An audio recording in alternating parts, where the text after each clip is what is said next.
Hello, hello, hello.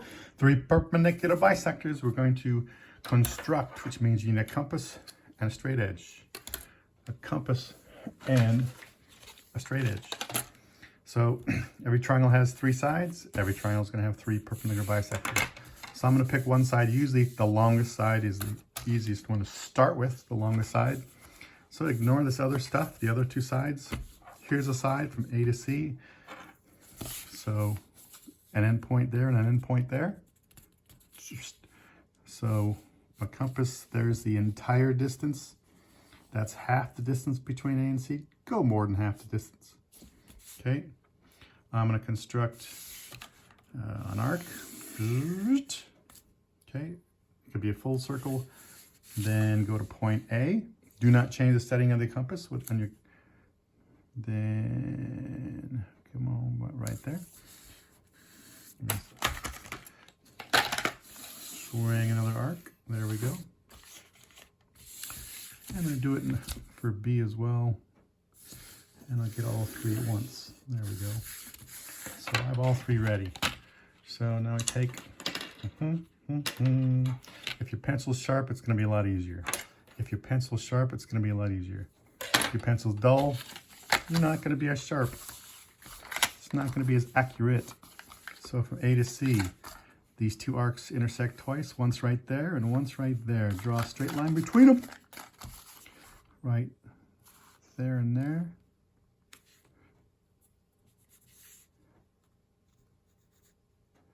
Zoom.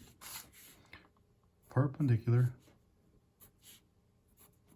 bisector.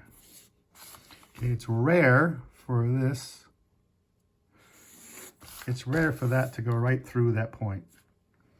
If this perpendicular bisector does go through point B, or this point right here, then that means these two sides will be the same length. So it's rare for a perpendicular bisector to go through the opposite vertex. Okay, did it for one side. Now I'm going to pick this side. Here's the 2 points. Construct a perpendicular bisector. Already did that. So I did the construction. The arcs intersect twice, once there and once right there. Kadoink. And all right, there we go. Perpendicular bisector. And the last side, so ignore this other stuff. Here's the side A to B, endpoint, endpoint. That is the full distance. That's half the distance between to make sure it's more than half. And then construct your arcs. I already done that. Okay, so they intersect right there. And since there's a whole big mess of stuff going on, you have to be careful what's right there. That point and that one. Right there and right there.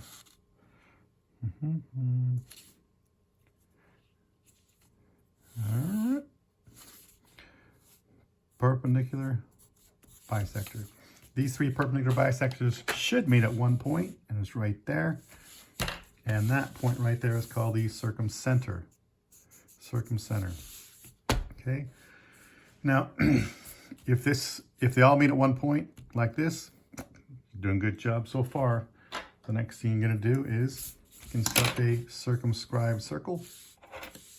This point should be equidistant to the three vertices. So that is going to be the center of our circle. Take your compass setting, and this is pointing on the compass right there on the circumcenter.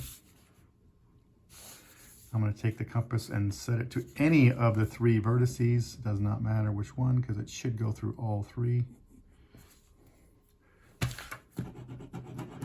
There, now it's working. And there we go. Make a circle, there we go. And right there, it goes right through there. Just a hair bit off there, and it goes right through there. So that's what I expect you guys to be able to do.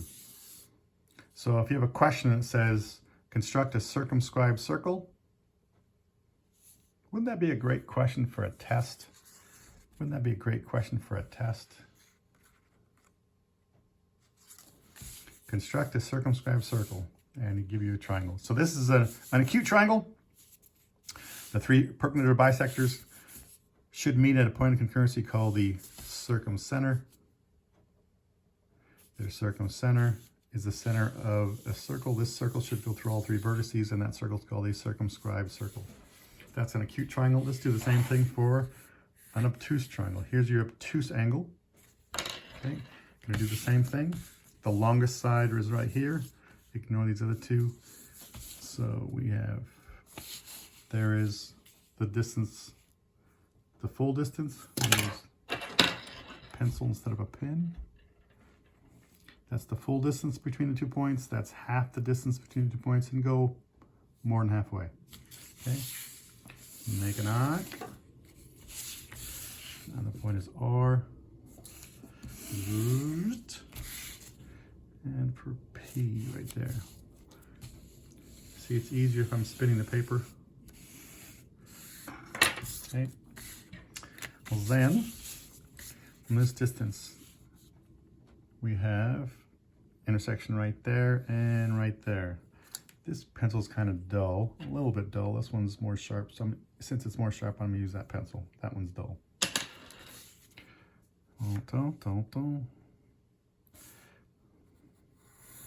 Boink. Perpendicular bisector. Do it again for this one. For this one, these two meet right there and right there. Doink. Perpendicular bisector. And the last one, meet there and there. These three should meet at one point. Okay, perpendicular bisector. So these three perpendicular bisectors meet at a point of concurrency called the circumcenter.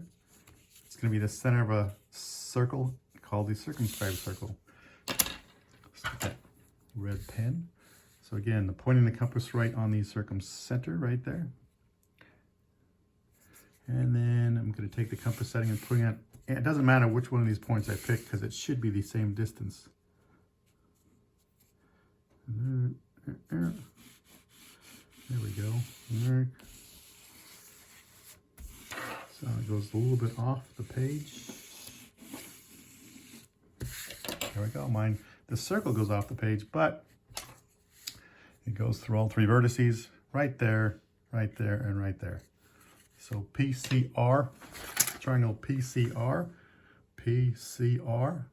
polymerase chain reaction. They use that COVID testing.